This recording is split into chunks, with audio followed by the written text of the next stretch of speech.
Picture this. Your father retired in 2010 with 50 lakh rupees. He did what every responsible Indian does, put it all in fixed deposits. Safe and secure, right? Fast forward to today, and here's the devastating truth. That 50 lakhs, even after earning interest for 14 years, can now buy him less than what 30 lakhs could buy in 2010.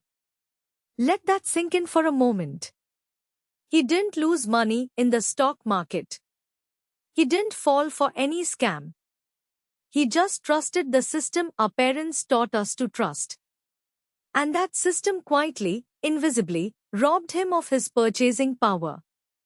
Welcome to Mahayukti Finance, and today we are exposing the biggest lie in Indian personal finance, that fixed deposits are safe investments. They're not safe. They're slow poison for your wealth. Every single day, while you sleep peacefully thinking your money is growing in the bank, inflation is eating it alive. And the worst part? The government takes its cut through taxes before inflation even starts its feast.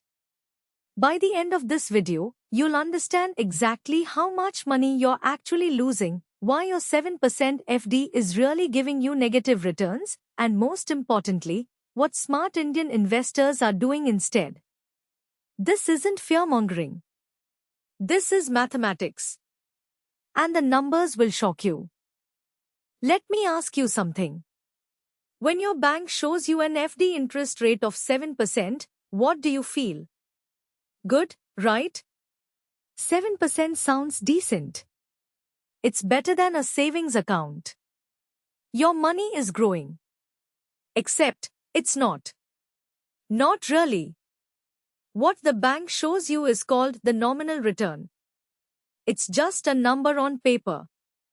It completely ignores to massive wealth destroyers, inflation and taxes.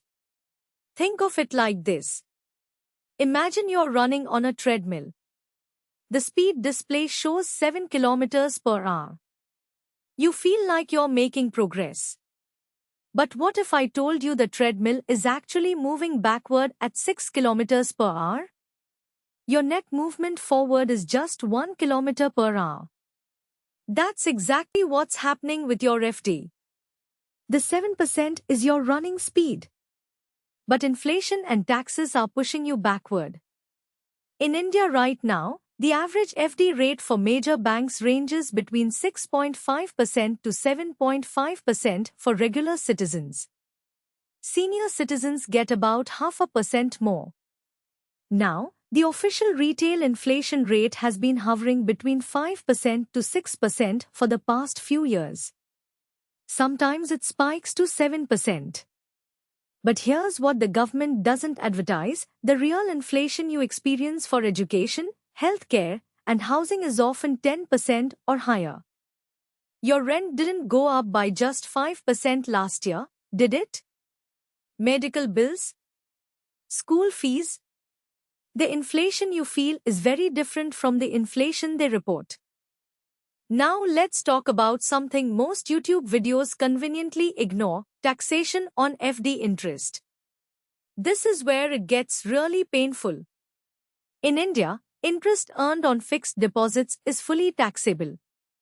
It gets added to your total income and taxed according to your income slab. Let's do real math. Suppose you're a working professional earning 12 lakhs per year. You're in the 30% tax bracket. You have 10 lakh rupees in FD earning 7% interest. That's 70,000 rupees interest per year on paper. But wait. The government wants its share first. At 30% tax rate, you pay 21,000 rupees in tax on that interest. Your actual interest received? Just 49,000 rupees. Your effective return just dropped from 7% to 4.9%. We haven't even touched inflation yet. Now subtract inflation. If inflation is running at 6%, your real return is 4.9 minus 6, which equals negative 1.1%.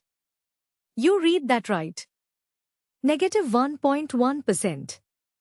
Your 10 lakh rupees, after 1 year, can buy you goods worth only about 9,89,000 rupees in today's value. You literally lost purchasing power while thinking you were earning interest. And this happens every single year, compounding against you. The bank shows you positive numbers. The reality is deeply negative. For someone in the 20% tax bracket, the situation is slightly better but still negative after inflation. Only if you're in the lowest tax bracket or have income below taxable limits do FDs even barely break even with inflation. This isn't an investment. This is wealth destruction in slow motion. Let's build a simple mental framework you can use forever. I call it the real returns calculator. Memorize this formula. Real return equals nominal return multiplied by 1 minus your tax rate minus inflation. Let me break it down with multiple scenarios so you never forget this. Scenario 1. You're a salaried employee in the 30% tax bracket. FD rate is 7%. Inflation is 5.5%. Real return equals 7 times 0.7, that's 4.9, minus 5.5. Your real return is negative 0.6%. Scenario 2. You're in the 20% tax bracket. Same FD rate, same inflation.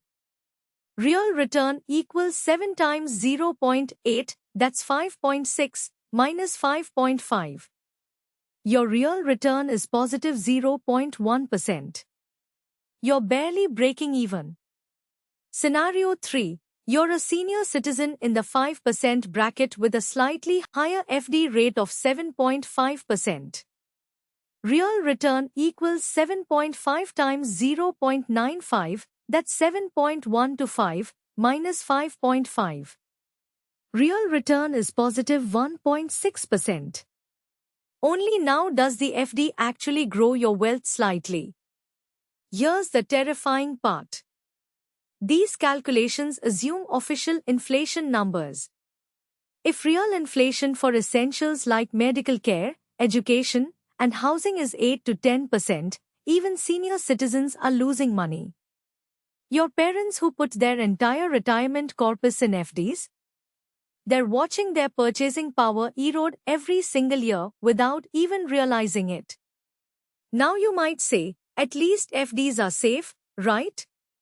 Safe from what? Safe from market volatility, sure. But completely unsafe from the guaranteed, relentless, never-stopping erosion called inflation. Which risk is worse? A risk you can see, or a risk that's invisible until it's too late? So what's the solution? Just accept negative returns? Absolutely not. Let me introduce you to something most Indian retail investors have never heard of, floating rate savings bonds, specifically the ones issued by RBI. Here's why they're brilliant. Unlike FDs where the interest rate is fixed for the entire tenure, floating rate bonds adjust their interest rate every 6 months based on the National Savings Certificate rate. Currently, they're offering around 8.05% interest, which is already higher than most bank FDs. But the real magic is this: if inflation rises, interest rates typically rise too, and your bond interest rate increases automatically. You're getting built-in inflation protection. Let me explain more benefits. First, these are issued by the Government of India. This is sovereign guarantee, the safest possible backing. Your bank can technically fail. The Government of India cannot, at least not without much bigger problems than your investment. Second, the minimum investment is just 1,000 rupees with no maximum limit. Third, the tenure is 7 years, which forces long-term thinking, exactly what wealth building requires. Now, some honest limitations. The interest is still taxable like FD interest. There's no premature withdrawal for most investors, only senior citizens above 60 get early exit options. And there's no trading market, so liquidity is limited. But for money you don't need for 7 years, this is significantly better than FDs. You're earning more while taking the same sovereign-backed safety. Other alternatives worth exploring include debt mutual funds, especially after 3 years for indexation benefits, corporate bonds rated AA or A+, and the Public Provident Fund if you're in the highest tax bracket since PPF interest is completely tax-free. Now let's get practical. How should you actually structure your money to beat inflation consistently? I'm going to give you a framework based on your investment timeline. For money you need within 1 year, keep it in a savings account or liquid funds. Yes, returns are low, but you need the liquidity. Don't chase returns here, chase access. For money you need in 1 to 3 years, use short-term debt funds or fixed deposits. Here, some inflation erosion is acceptable because capital preservation matters more. For money you need in 3 to 7 years, this is where floating rate bonds, corporate bonds, and debt mutual funds shine. You want stability with inflation beating potential? For money you don't need for 7+ years, this is where equity becomes essential. Historically, Indian equity markets have delivered 12 to 14% annualized returns over long periods. Even after tax, this comfortably beats inflation. Here's the psychological shift you need to make. Stop thinking of risk as volatility. Start thinking of risk as not meeting your financial goals. A portfolio that shows steady but inflation-negative returns is far riskier than a portfolio that fluctuates but grows faster than inflation. Think about your goals. If you're saving for your child's education in 15 years, putting money in FDs guarantees you'll fall short because education inflation runs at 10 to 12% annually. Only equity exposure can help you keep up. If you're saving for retirement in 25 years, FDs will leave you with maybe half the purchasing power you need. Equity diversification isn't optional, it's mandatory for goal achievement.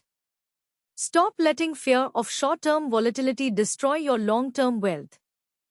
Let me leave you with specific action steps you can implement this week. Step 1. Calculate your real returns right now. Open your bank statement, check your FD interest earned last year, subtract the tax you paid on it, then subtract inflation. See that negative number? That's your wake-up call. Step 2. Categorize your savings by time horizon. Make 3 buckets: short-term, medium-term, and long-term. Be honest about when you'll actually need each rupee. Step 3. For your long-term bucket, start a systematic investment plan in equity mutual funds if you haven't already. Even 5,000 rupees per month into a simple Nifty 50 index fund will change your life over 15 to 20 years.